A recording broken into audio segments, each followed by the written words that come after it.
How many of you are here are students? How many are working in a startup? Any founders? Awesome. Any people either as team members or founders who worked in a startup but failed? Don't be shy, I'm one of them.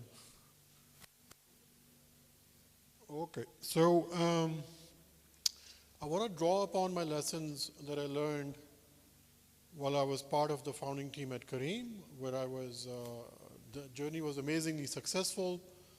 And then at Munchies, a quick commerce startup, where I was co-founder and CEO, and we did not succeed. So how do you generate ideas when you're working on a startup?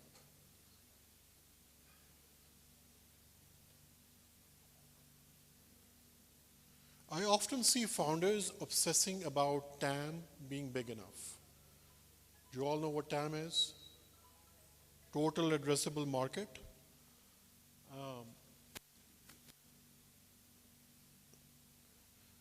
So TAM itself can be a good indicator, but that's not enough.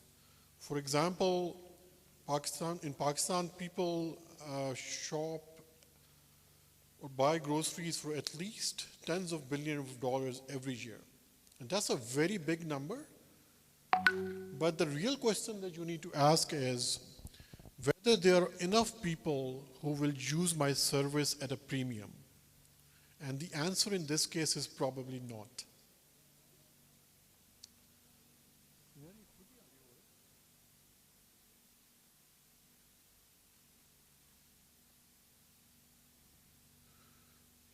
What is the next best thing to your product? For example, if you're building a product in grocery delivery space, the next best thing will be for most of us to send our helpers to do groceries for us.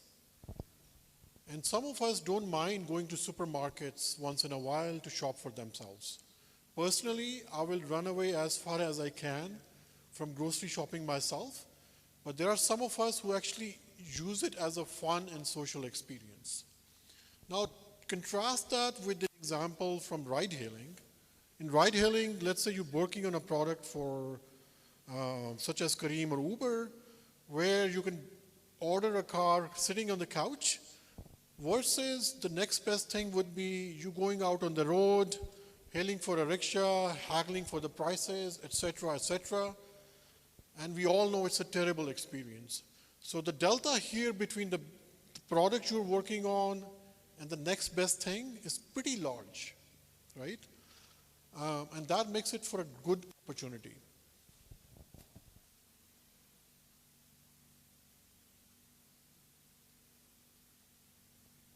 Avoid the hot markets if you can. Quick commerce, and the way we define quick commerce is delivering groceries in under 30 minutes or so, was a super hot market, not only in Pakistan, but globally, as early last year. But that also means that investors are writing big checks into startups, which result in huge valuations. But that also means that these investors then have crazy, unrealistic growth expectations from their startups. For that eventually ends up in is founders wanting to expand into new cities, even new countries very quickly, even before they have a strong product market fit, which is super crazy, I think. But this is what hot markets can do to you.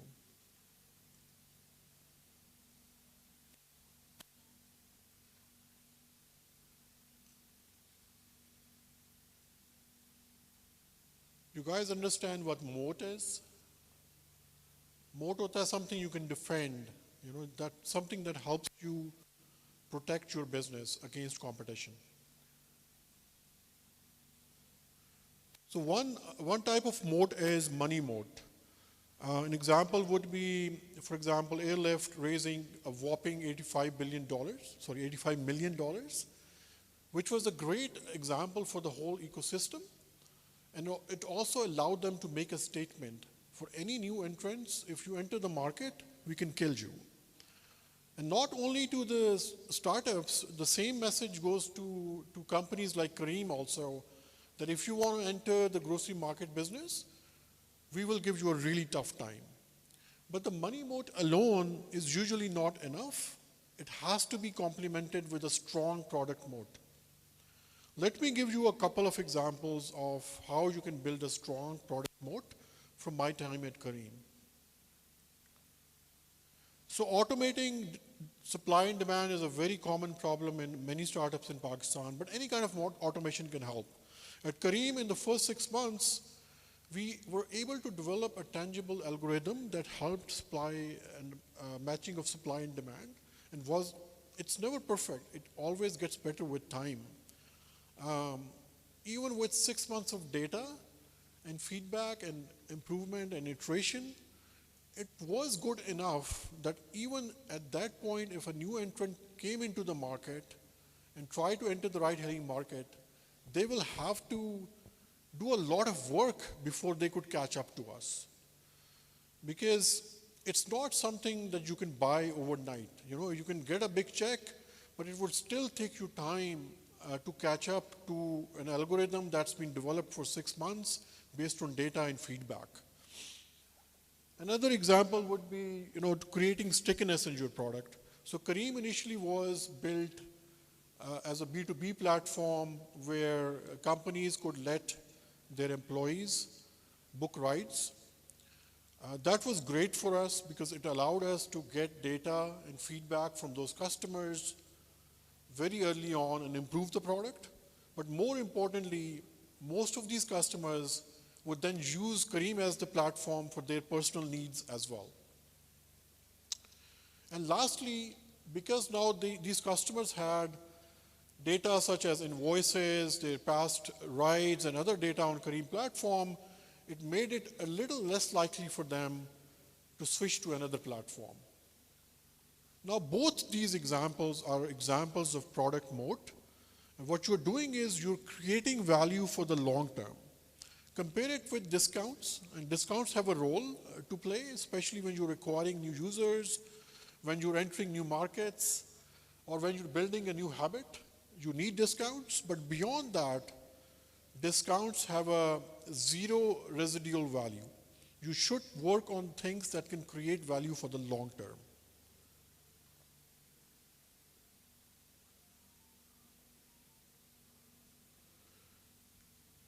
So there will be no startups or even companies like Careem, Uber, Google, or Apple, because they were also startups at some point, if the founders were not crazily optimistic. Because startups are so freaking hard, and there's so many times when you're almost sure that the startup will go bust, that unless you're super optimistic, you will not persevere. But there are times when you need to still weigh your optimism against reality. And in case of Munchies, the quick commerce startup that I was co-founder and CEO of, the reality that I saw was it was a bloodbath. There were so many other startups spending tons of money on discounts. Even if we had a better product, we couldn't really succeed. And second, there were signs of global recession, and I knew that money supply will shrink. So based on that, we had to make some really tough calls. And the tough calls was between shutting down the startup now, failing the vision, disappointing the investors and the current team, versus taking on the capital that we were committed, and that could have lasted us another 2 years. But then if you had to shut down the road, that would have meant disappointing even a larger team and more investors. At the end, we took the decision to shut down the company in March 2022. It was definitely the hardest decisions I've ever made in my professional life, but I think it was the right decision. Have you heard of this motto, move fast and break things? It's a famous motto from early years of Facebook. And it works well in software products because, in software products, you have a lot of chances to screw up, but you can still improve and iterate and do fine.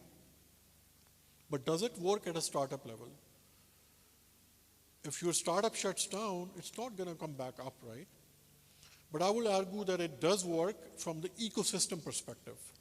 Because, the talent that's locked in that startup, the future capital that would have come into that startup can both be now diverted to other uses, other products and startups, some of which will be successful. I think as Pakistan, we're still very early and a very nascent startup ecosystem. We still don't take failures very well. We still fancy stable jobs and predictable career paths, and that's all understandable. But if you are to grow up and thrive as a mature startup ecosystem, like any other ecosystem in the world, we not only have to start embracing failures, we have to celebrate them. A lot of us will have to fail before a few of us can succeed.